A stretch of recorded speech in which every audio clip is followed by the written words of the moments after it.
মানুষ তো বটেই, অন্য প্রাণীর অধিকার নিয়েও সোচ্চার জনপ্রিয় অভিনেত্রী কাজী নওশাবা আহমেদ। সামাজিক মাধ্যমে যারা তাকে অনুসরণ করেন তারা দেখেছেন মানুষের চেয়ে অন্য প্রাণীর সঙ্গে তার সবচেয়ে মধুর সম্পর্ক। ইংরেজি বর্ষবিদায় ও নতুন বর্ষবরণ উপলক্ষে সেই প্রাণীদের জন্য বিশেষ আহ্বান জানালেন এই অভিনেত্রী।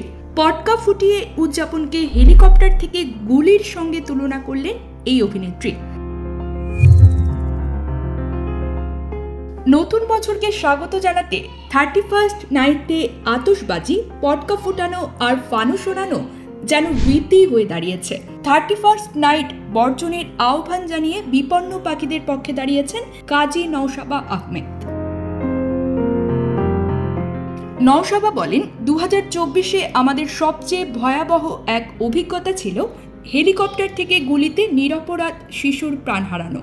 কখনো কি ভেবে দেখেছেন আমাদের উল্লাসে আকাশে ছুড়ে দেওয়া আতশবাজির জ্বলন্ত টুকরোতে পাখিদের ছোট্ট শরীর পুড়ে যায়? একইভাবেই আমাদের উৎসবের শব্দে আতঙ্কে তাদের জীবনের আলো নিভে যায়। অথচ এই পৃথিবী তো শুধু আমাদের নয়, তাদেরও।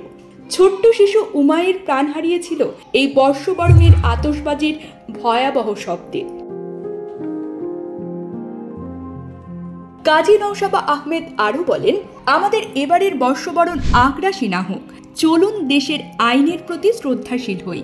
আপনার বাসার অসুস্থ বুড়ো বাবা মা এবং শিশুদের কথা ভেবে, রাস্তার অসহায় পথপ্রাণী আর পাখিদের কথা ভেবে এবারের বর্ষবরণ হোক আতশবাজি মুক্ত। 2025 হোক মঙ্গলময় পরিবর্তনের বছর। নতুন বছরের শুভেচ্ছা সবাইকে।